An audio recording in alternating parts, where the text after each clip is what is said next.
Hello दोस्तों, मैं महेश और स्वागत है आपका एसएससी एक्यूमेन में।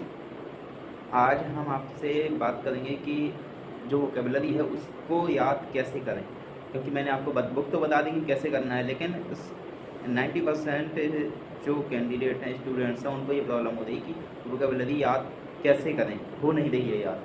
तो मैं आज उसको याद करने का तरीका बताऊंगा, जैसे मैंने फॉलो किया है वही आपको बताऊंगा। मुझे भी यही समस्या का सामना करना पड़ा था, तो जो मैंने झेला है वो आपको ना झेलना पड़े, तो मैं पहले आपको वो तरीका ही बता देता हूँ। लेकिन हाँ, मेहनत आप लोगों को करनी पड़ेगी, यानी कि उससे बोर नहीं होना है। ठीक है, तो कंटिन्यूटी रखनी है, अपने आप स्मूथली होने लगेगा, क्वेश्चन सॉल्व होने लगेंगे, मज़ा आने लगेगा। लेकिन जैसा मैं बताता हूँ वैसा फॉलो करिए। ठीक है, तो वीडियो अच्छा लगे तो चैनल को सब्सक्राइब जरूर कर देना, वीडियो लाइक कर देना। और अब हम बढ़ते हैं कि इस सेक्शन पे कि वोकेबलरी इंग्लिश में कैसे करें। एसएससी एमटीएस हो, हवलदार हो, या एसएससी सीपीओ हो, एसएससी सीजीएल हो, एसएससी जीडी हो, एसएससी का कोई भी एग्ज़ाम हो, आपके लिए बेनिफिट होगा। तो वोकेबलरी सभी में आती है, तो आपको सभी में वोकेबलरी पढ़नी पड़ेगी। ठीक है, तो हम सबसे पहले जानते हैं कैसे करना है। ठीक है, उसके बाद मैं कुछ और भी बताऊँगा, तो पहले तरीका जान लेते हैं। अब ये वन वर्ड सब्सटीट्यूशन है, जैसे CHSL टीयर 1 2018 में आए हुए। तो हमको ये नहीं देखना है कि ये जो एग्ज़ाम है ये हम MTS हवलदार का देने वाले हैं या फिर SSC CGL का देने वाले हैं। हमें वोकेबलरी सारी पढ़नी है।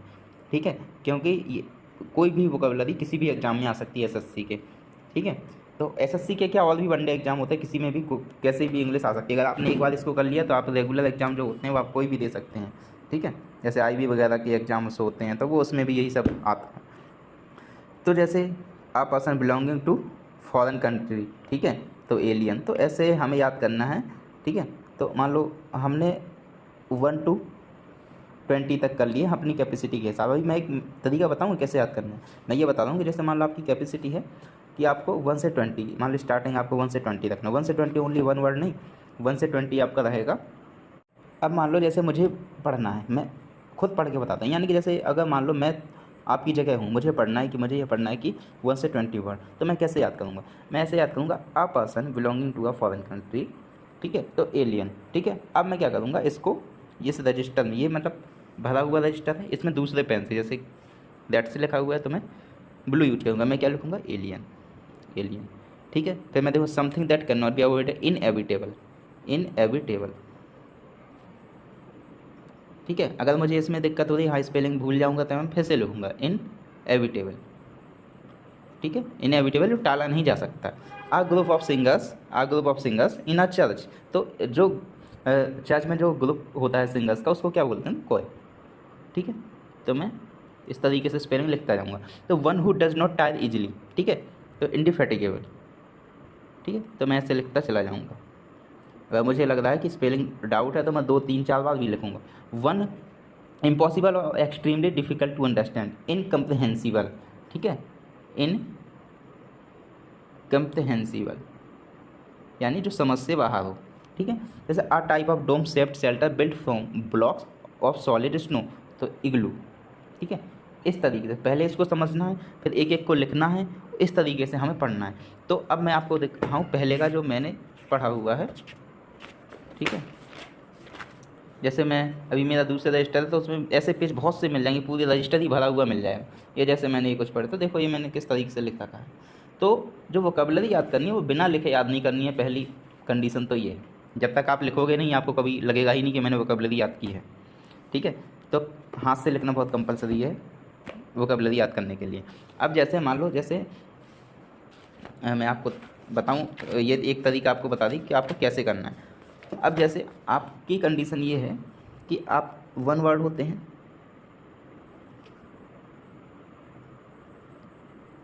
वन वर्ड, साइनो एंटो, ठीक है, ईडियम फ्रेज।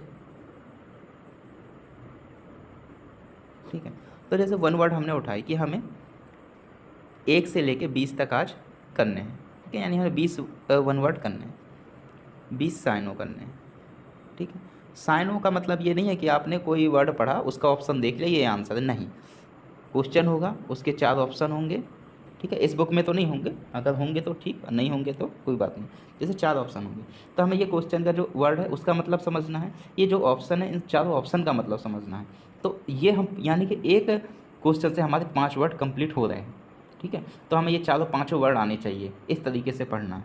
ठीक है, तो जैसे हमने 20 साइनो पढ़े 20, तो ये समझ के नहीं पढ़ना है कि अगर ये हमने साइनो पढ़ लिया तो इसका उत्तर यही है, यही आएगा एग्जाम में, ऐसा कुछ नहीं है। ठीक है, हमें सिर्फ वर्ड का मतलब जानना है और एग्जाम में जो वर्ड आएगा उसी के अकॉर्डिंग हमें मार्क करना है। ठीक है, तो मान लो हमने 20 का टारगेट रख लिया साइनो का, 20 का एंटो का, ईडियम फ्रेज मान लो 20 का ही टारगेट रख लिया। अब जो है, अब जब हम नेक्स्ट डे 20-20 का टारगेट रखेंगे, ठीक है, अगर 20-20-20-20 का नेक्स्ट डे टारगेट जो रखेंगे वो हमारा होगा कि सबसे पहले हम क्या करेंगे, इन 20 को रिवाइज करेंगे, इन सभी 20 को रिवाइज करेंगे, उसके बाद इनको उठाएंगे, उसके बाद इनको पढ़ेंगे। जब हम तीसरे दिन हो आएंगे थर्ड डे, तो हम सबसे पहले 20-20-60 यानी 20-20-40 यानी 40 हो गए, सभी के 40-40 जो हो गए, तो इन 40-40 को सभी को रिवाइज करेंगे, उसके बाद फिर 20 उठाएंगे। ठीक है, फिर अब 60 हो गए, नेक्स्ट डे फिर 60 उठाएंगे, रिवाइज करेंगे और अगले 20 स्टार्ट करेंगे। तो ऐसे ऐसे हफ्ते भर में आपकी ये कंडीशन आ जाएगी, जो आपने जो 20 स्टार्टिंग में याद किए थे आप उनको 6 बार पढ़ चुके होंगे, और वो भी लिख लिख के। अगर आप 6 बार पढ़ चुके हो तो अब आपको उनको भूलने का भी सवाल पैदा नहीं होता है। तो आप हफ्ते भर के बाद संडे के दिन सभी को एक बार रिवाइज कर लो पूरे को। ठीक है, उसका जब मंडे से स्टार्ट करो तो स्टार्टिंग में जो 20-20 किए थे उनको छोड़ते जाओ। ठीक है, उसके बाद फिर नए 20 उठाओ, स्टार्टिंग के 20 छोड़ते जाओ। ठीक है, फिर हर अगले दिन ऐसे ही करो, जैसे मंडे को लिए पिछले स्टार्टिंग के 20 छोड़ दिए, फिर ट्यूसडे आया, ट्यूसडे में स्टार्टिंग के 20 छोड़ दिए, ऐसे हमने नेक्स्ट हफ्ते ऐसे ही अप्लाई किया। और अगला संडे आया, उसमें स्टार्टिंग से 1 से लेकर जितने हमने किए थे सभी रिवाइज करने। अगर आपने ये चीज़ फॉलो कर ली जो कि मैंने की थी, तो आप समझ लो वोकैबुलरी में आपको प्रॉब्लम्स नहीं आने वाली और हर एक वर्ड आप समझने लगोगे। हाँ, ये ज़रूर है कि चारों ऑप्शन को पढ़ना है, ये मत करना है कि क्वेश्चन पढ़ा उसका आंसर देख लिया, ये नहीं, हमें वर्ड का मतलब समझना है, दैट्स इट। ठीक है, और एक और चीज़, हमें ईडियम फ्रेज होते हैं उसमें लिखने की ज़रूरत नहीं। ठीक है, बताता हूँ कैसे। अब देखो ये ईडियम फ्रेज है। ठीक है, ईडियम फ्रेजेस, तो इनको इस तरीके से याद करना है, यानी कि किसी दूसरे की हमें ट्रिक नहीं अपनानी है कि कोई टीचर है, कोई बता रहा है हमें कि ये ट्रिक अपना लो, इसको याद कर लो। ठीक है, तो ऐसे कभी याद नहीं होगी, खुद से ट्रिक बनाओ। जैसे to have an axe to grind a square deal. ठीक है, तो to have an axe to grind क्या, to have a selfish motive in doing something, किसी भी चीज़ में उसका खुद का मोटिव हो, यानी कि to have an axe to grind यानी उसकी एक्स का मतलब होता है कुल्हाड़ी, ग्रेंड का मतलब पीसना, यानी कि पीसना, तो मतलब एक तरीके से अपनी कुल्हाड़ी से वो अपना ही काम कर रहा है। ठीक है, कोई काम कर रहा है, काट रहा है कुछ भी, यानी कि उसका मोटिव सेल्फिशनेस का है। इस तरीके से अपना कुछ भी ट्रिक अपना सकते, जैसे आ स्क्वायर डील, स्क्वायर यानी स्क्वायर बिल्कुल सीधा सीधा साधा, एक तरीके से सोच सकते हैं आप। फेयर एंड ऑनेस्ट डील, बिल्कुल सीधी, स्क्वायर डील बिल्कुल सीधी डील। अगेंस्ट वंस ग्रेन, ठीक है, अगेंस्ट वंस ग्रेन, ग्रेन एक तरीके से अनाज होता है। ठीक है, अनाज, तो अनाज क्या होता है, एक तरीके से हरियाली का पार्ट होता है, हरियाली से ही निकल के आता है। तो against one's nature, to rise like a phoenix. ठीक है, to rise like a phoenix, phoenix का मतलब होता है एक तरीके से नई लाइफ ही होता है, to emerge with a new life. ठीक है, तो इन वर्ड्स के मतलब, जैसे अगर मतलब भी पता ना हो तो इनको सर्च कर लिया करो, उसकी हिंदी लिख लिया करो अगर हिंदी मीडियम से हो। जैसे अगर हिंदी समझ आती है तो उनको हिंदी में पहले समझ लो कि वो वर्ड के बोलना क्या चाहता है। ठीक है, to hit below the belt. ठीक है, to attack in an unfair manner, तो ये तो साफ साफ समझ में आ रहा है, बेल्ट से अटैक कर रहे हैं तो अनफेयर मैनर होगा ही। To read between the lines, ठीक है, to understand the implied meaning, यानी 2 लाइन लिखी हुई हैं, हम इसके बीच का मतलब समझ पा रहे हैं, इसका मतलब to understand the implied meaning, यानी इन बीच के में छुपी हुई मीनिंग को समझ पा रहे हैं। तो हमें जो ईडियम्स फ्रेजेस हैं इसी तरीके से याद करनी पड़ेगा। Keep your head, keep your remain काम, यानी कीप योर हेड, अपने हेड को बिल्कुल शांत रख रहे हैं, यानी कि अपने सर को बिल्कुल शांत रख रहे हैं, यानी कि रिमेन काम। ठीक है, बिल्कुल शांति से बैठे हैं, कूल हैं बिल्कुल, मतलब किसी से लेना देना नहीं है, गुस्सा नहीं आता है, तो keep your head remain calm. To read between the lines, to understand the implied meaning, ये वही है। फुल ऑफ हॉट एयर, ठीक है, फुल ऑफ हॉट एयर यानी टॉकिंग नॉनसेंस, यानी हम पढ़ रहे हैं हॉट एयर, यानी कि कोई आदमी है बिल्कुल हवा में उड़ रहा है। ठीक है, बिल्कुल बड़ी बड़ी बातें फेंक रहा है, यानी वो टॉकिंग नॉनसेंस, फालतू की बातें कर रहा है। ठीक है, इस तरीके से आप लोगों को अपने हिसाब से ये समझ कर, और ये धीरे धीरे जब आप करोगे, जैसे मिस द बोट। ठीक है, कोई पर्सन जा रहा है, उसकी बोट छूट गई, यानी कि टू लॉस एन अपॉर्चुनिटी, उसने अपनी अपॉर्चुनिटी खो दी।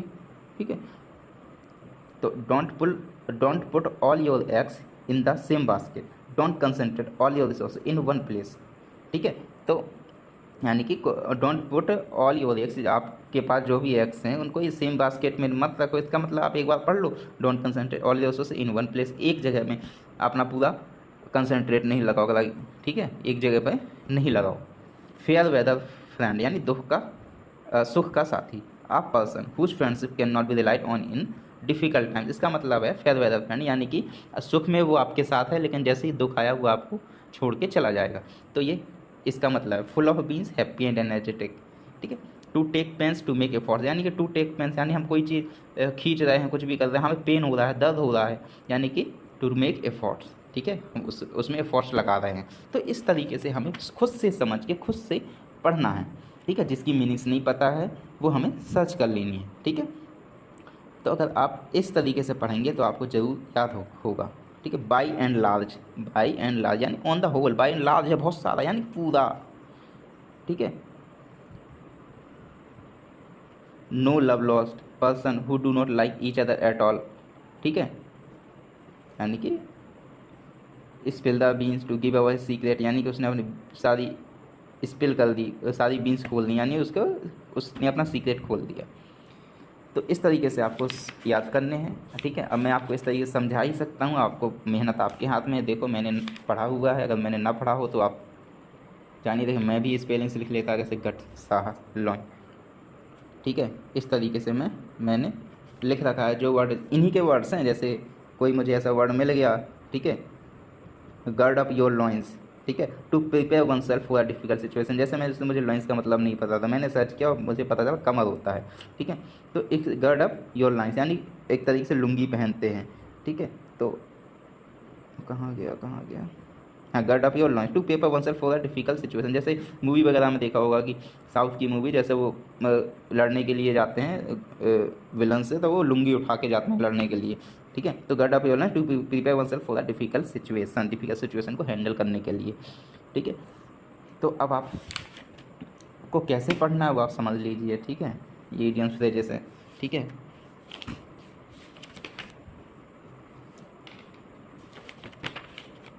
अब मैं ऐसे तो बोल नहीं रहा हूँ, मैंने भी पढ़ा है। जैसे ये अब साइनो आ गए, तो साइनो मैंने पढ़े हुए हैं, किसका मतलब सीक्वेस्टेड, सेक्लूडेड, इसको मैंने ऐसे लिख के भी देखा है, तभी मुझे याद हुआ है। जैसे मैंने लिखा सेक्वेस्टेड है,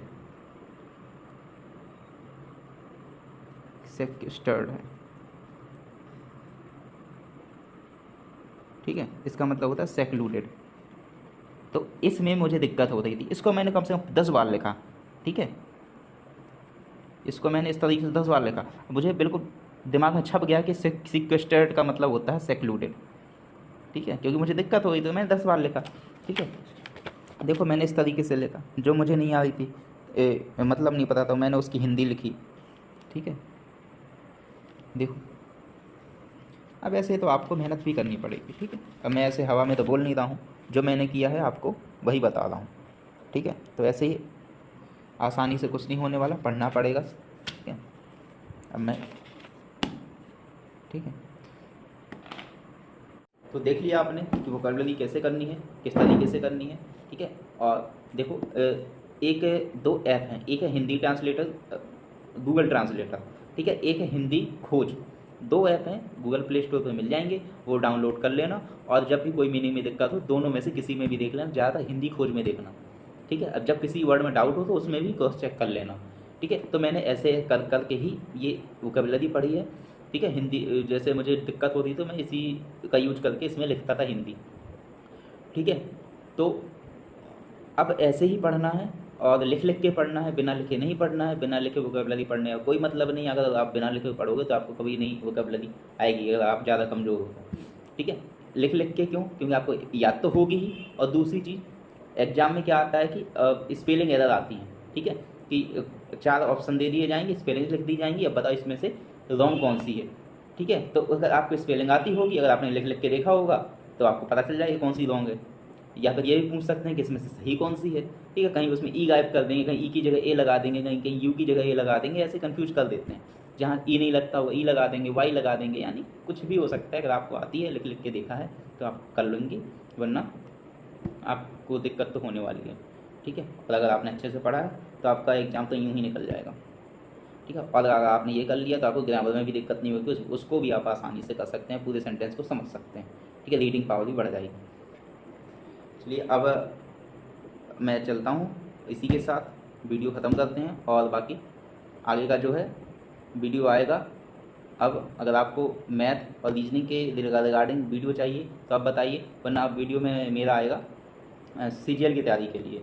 ठीक है, कि CGL की प्रिपरेशन कैसे करनी है, उस वो वीडियो 2-4-5 दिन में आएगा आपके पास। ठीक है, चलिए मिलते हैं नेक्स्ट वीडियो में।